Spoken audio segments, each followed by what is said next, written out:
Gracias, don Freddy. Vamos a conversar aquí. Tenemos a don Pablo Ulloa, que es el defensor del pueblo, que ha llegado bien tempranito. Don Pablo, buenos días, bienvenido. Buenos días, gracias. Gracias a cada uno de ustedes por todo el apoyo y esta bienvenida que Luisín me ha dicho que tenemos que utilizar la minivan. Tengo que pedir permiso para poderla llenar de una serie de cosas. No se estila, pero puede ser que me den el beneplácito. Bueno, es unos vinitos que voy a transportar. Son para el pueblo. Y estamos ahí unos Son para el pueblo, ustedes son del pueblo. Es que vamos a necesitar el defensor. Don Pablo, Él es otra de las figuras jóvenes, no califica como funcionario de gobierno, pero de las figuras jóvenes que está haciendo un gran papel como funcionario público. que se ha Así destacado, sí. Don Pablo, ¿cómo evaluar al día de hoy las tareas? ¿Usted cree que ha salido bien librado?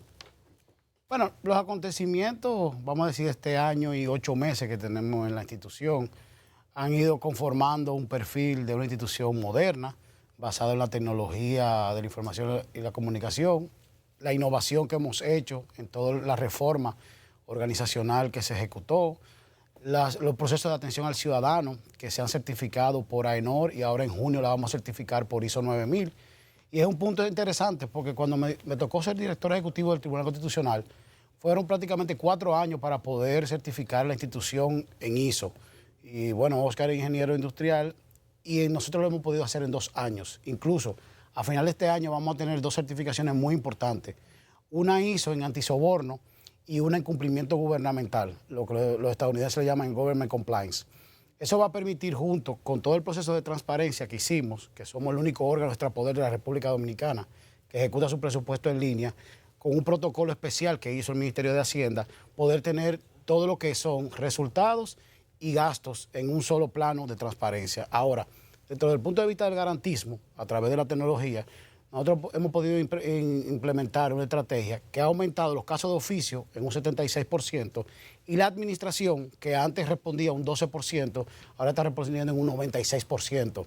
Incluso, casos interesantes para la democracia, fue hace 2 semanas con la situación de los niños que estaban muriendo en la maternidad, como el ministro de Salud y el director general del Servicio Nacional de Salud, a una invitación del Defensor del Pueblo, fueron, hicieron, vamos a decir, un vistazo general. Hoy incluso recibo una comisión técnica de ambas instituciones para poder integrar el proceso de fiscalización de los 72 niños muertos.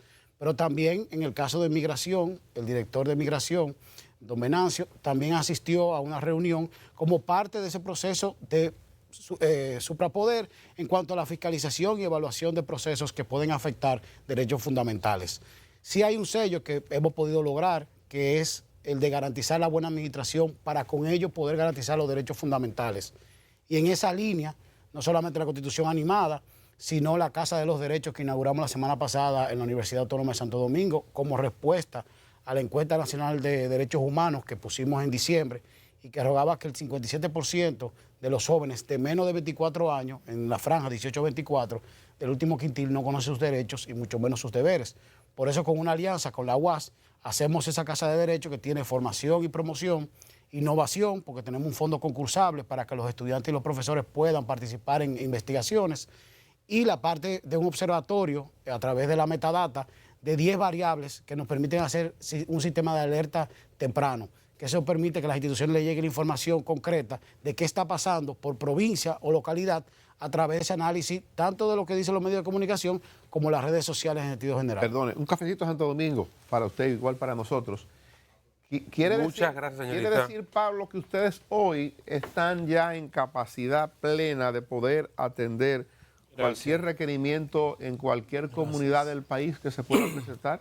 Sí, incluso otro indicador de resultado, nosotros instalamos un CRM, que es un software con inteligencia artificial, que nos ha permitido interactuar con casi 25.000 reclamaciones, entre quejas, reclamaciones, y nosotros lo discriminamos. Con esa discriminación que hace el CRM, entonces los abogados de nosotros se apersonan en un proceso de fiscalización, si fuese los adjuntos o el titular, o de mediación, si es lo que corresponde.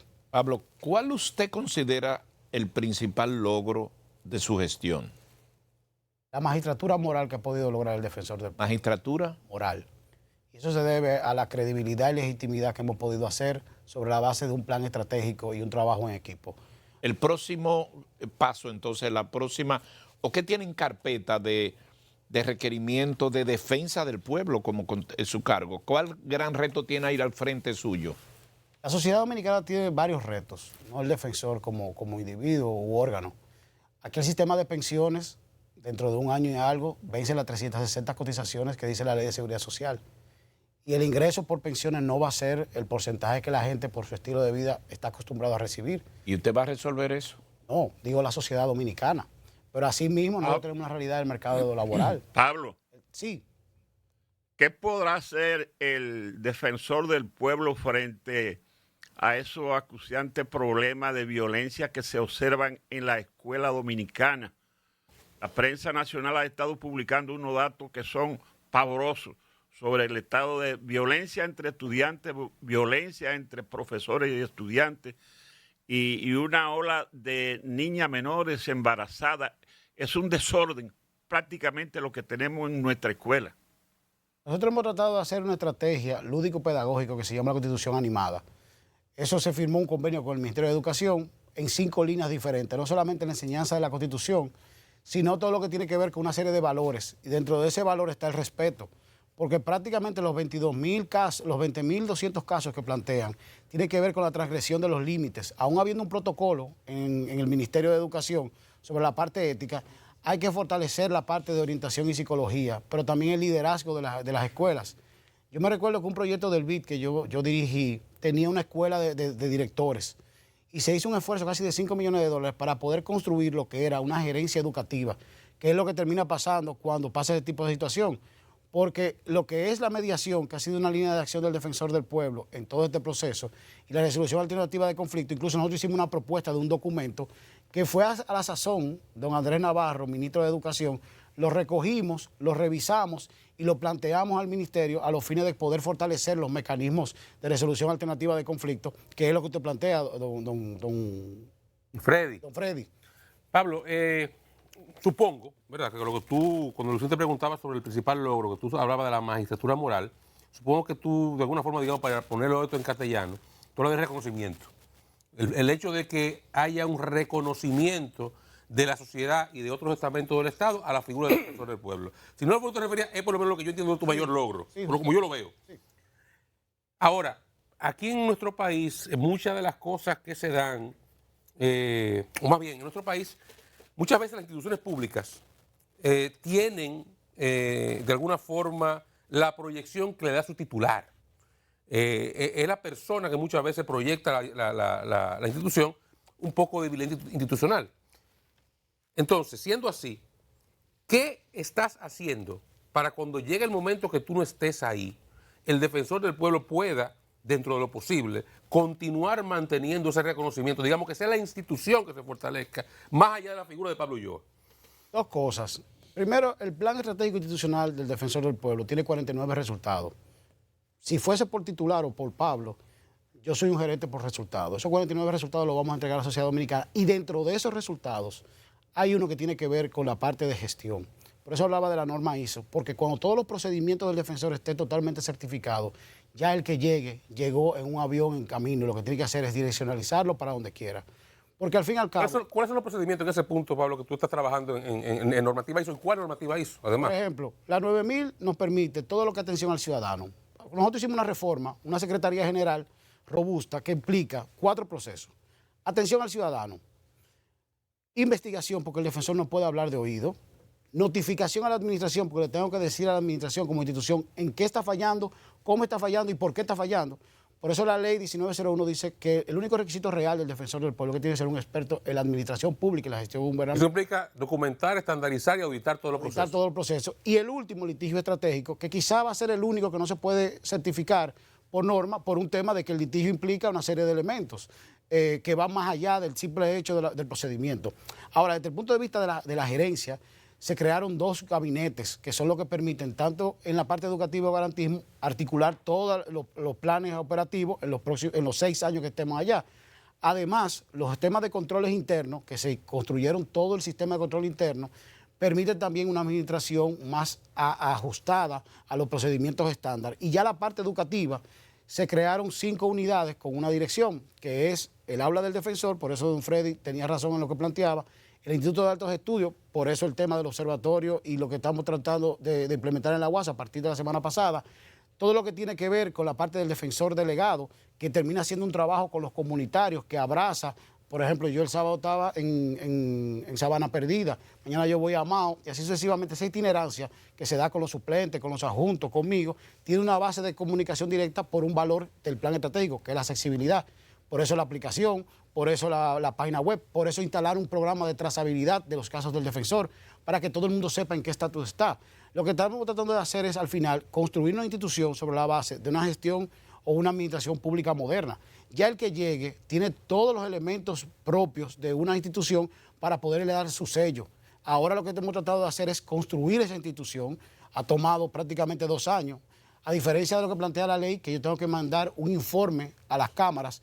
El año pasado lo hicimos y este año lo haremos. Hacemos una rendición de cuentas formal el 14 de junio con la solicitud a ambos presidentes de Cámara de que estén presentes los senadores y los diputados por un tema de transparencia y rendición de cuentas. Cuando vamos construyendo todo este proceso, estamos construyendo una teoría del cambio del defensor del pueblo para la democracia dominicana. Pero eso se sustenta justamente en lo que tú decías. Todos los procesos bien auditados van a dar garantía al que llegue de tener los controles suficientes para monitorear y darle seguimiento a todo lo que pasa en el defensor del pueblo tiene un criterio de colegiatura, de equipo, de trabajo así, de esa manera, y esa magistratura moral que tiene, reconocimiento social, uno piensa en una entidad fundamental que nació casi con la República, que está muy sometida a cuestiones de crisis actualmente y que necesita investidura y credibilidad como la Cámara de Cuentas. Te han hablado de que posiblemente te prepares para ser movido allá a la Cámara de Cuentas, que necesita de gente que parece que entienda más los procesos en que se está viviendo. Perdón, Pablo, la experiencia que usted vivió con sus adjuntos y veo que todo está en armonía, ¿usted pudiera ir a dar una conferencia a la Cámara de Cuentas? Pero para la conferencia, no se atreva a coger esa vaina. Adelante, Pablo. Si usted coge ese mejor amigo suyo. No, ¿por qué? Yo te iba a plantear lo siguiente. Ustedes saben que para yo presentarme a defensor del pueblo, y lo digo con modestia, y Dios lo sabe, aparte de tener un doctorado en gobierno, política pública y sociedad, yo duré 2 años para prepararme para ser titular de defensor del pueblo. Por eso presenté una propuesta de valor que ustedes me apoyaron tanto. Porque yo vine donde cada uno de ustedes a tocarle su puerta, aún algunos de ustedes ni siquiera conociendo. Yo a usted no lo conocía y lo asumí aquí defendiendo. Exacto. Bueno, no sí me conocía del deporte, Geomar por la relación primaria, Oscar porque siempre le he dado seguimiento. No, yo lo considero referencia por su trabajo en el TC. Exacto. Sí. Entonces, cuando yo vine con la humildad a tocarle las puertas, es porque yo venía con una propuesta de valor para una institución. Yo creo que las instituciones, y en América Latina los políticos, y el que está en una posición pública termina siendo político porque toma decisiones públicas, tienen el error de estar en una institución y pensar en la otra institución que va a ir el mismo día que asume esa institución. Yo entiendo que el defensor del pueblo se merece poder consagrarse como un referente de la buena administración y la gestión gubernamental en un sexenio. La ley me permite 6 años más. Yo, como estábamos relajando, tengo 45 años. Llegué con 43, 42. Yo creo que la institución está en los pasos correctos para poder terminar este sexenio, siendo realmente lo que queremos que todo sea, un contrapeso del poder y un elemento que genere la buena administración pública. Cámara de Cuentas tiene sus características. Lo único que yo he planteado es que todo proceso que se dé, y aquí hay un congresista de la República, el gran amigo Omar, se dé sobre la base del debido proceso. Y eso es lo que el defensor del pueblo tiene que promover. Pero perdón, es que usted ha proyectado una imagen muy conveniente a los fines de manejar una institución colegiada. Y la pregunta de Omar, y lo que yo le agrego es, usted pasó por un momento complicado hace poco, los adjuntos se le quisieron revoltear, le quisieron hacer un lío, usted lo resolvió y eso está tranquilo. Ese un suplente, los adjuntos no. Un suplente. Usted no puede ir a explicar a la Cámara de Cuentas cómo que eso se hace. Bueno, uno ha tratado de hacerlo. Ahí no hay solución. Uno ha tratado de hacerlo, ciertamente. No pierda su tiempo en esa vaina. También. Yo creo que, miren, que hay un proceso interesantísimo en 2 vertientes, viéndolo desde el punto de vista institucional. Uno, la ley 1004 tiene que ser reformada y tiene que basarse en 2 elementos. ¿Qué es el Pleno, en su significación más amplia? ¿Y cuáles son las funciones de cada uno de los 3 miembros que tiene presidencia, vicepresidencia y secretaría y los 2 miembros? Porque en mi experiencia del Constitucional, la ley que creaba el Constitucional le daba unas características de colegiatura. A diferencia del defensor, que tiene una titularidad y 2 adjuntos, y los suplentes fungen cuando el titular está ausente, por lógica, como me explicaba el profesor Subero Isa en un momento, que fue suplente. Ahora, dentro del punto de vista de la ley, también el reglamento del Constitucional permite la parte administrativa que recaiga en el presidente. Entonces, ciertamente un órgano colegiado tiene que tener el tema técnico garantizado por la colegiatura, porque ese voto permite disentir u orientar, como usted planteaba en la Junta Central Electoral. O sea, esa jurisprudencia también te ayuda. En el caso de la Cámara de Cuentas, que son auditorías, tiene que haber un rigor, un tamiz que te pueda validar el trabajo que hicieron los técnicos, porque tiene impactos penales. Ahora, la administración de un órgano tiene que recaer en un presidente o, en dado caso, atribuciones particulares. Y yo me recuerdo mucho, ahora que me están hablando de la Cámara de Cuentas, una visita que... La ley de Cámara de Cuentas no contempla eso. No, por eso decía la ley 1004 tiene que ser modificada y el reglamento interno de la Cámara de Cuentas por igual. Y me recuerdo una visita... Independientemente de que está ahí, no le puede hacer poder. No, yo me recuerdo una visita que se hizo a Margarita Cabello, la procuradora de Colombia, que yo la organicé por el tema de los auditores forenses que requería Cámara de Cuentas. Y en ese almuerzo me recuerdo claramente cómo estaba construido todo el sistema de fiscalización, incluso con satélites, en el caso colombiano. Cuando me hablaron de esa posibilidad, yo de una vez lo organicé por las relaciones tan buenas que tengo en España y Colombia, y le caigo a la Cámara de Cuentas. Yo creo que aparte del proceso legislativo que se tiene que dar y el proceso de evaluación sobre la base si procede o no procede un juicio político, tiene que haber al mismo tiempo una selección equilibrada con otros elementos, porque todos son excelentes técnicos. El problema no ha sido de técnico, el problema ha sido emocional, psicológico, afectivo, y esos son impactos que no lo puede calcular el simple hecho de que tú tengas un doctorado o una maestría. Eso te lo dan otras aproximaciones. Incluso la experiencia de Estado marca justamente ese tipo de aproximación. No es lo mismo una persona que tenga una experiencia de Estado, y lo digo con modestia, yo tengo tal vez 22 años en la administración pública, 23. He tenido experiencias previas en colegiados y no colegiados. He tenido que asumir responsabilidades, tumbar licitaciones cuando estaba en el BID. Me recuerdo una de $30 millones en educación por proceso de colusión. O sea, cuando ya uno entra en esta vorágine, uno sabe que sus pasos tienen al fin y al cabo huellas. Y el legado para sus hijos es más importante. Y a veces uno muerde, uno respira en frío, uno proyecta cosas y dice, déjame pasarlo y mañana, como me decía alguien ayer, que Balaguer decía, después de las 12 del día, si te llevan un papel, dile, yo lo firmo mañana. Entonces hay cosas que tú tienes que sopesarlo, enfriar. Don Pablo, gracias por su tiempo. Aprendió Pablo mucho. Defensor del pueblo. Vamos a Buena suerte. Venimos Buena suerte. a conversar en breve con el diputado Omar Fernández. Ya regresamos.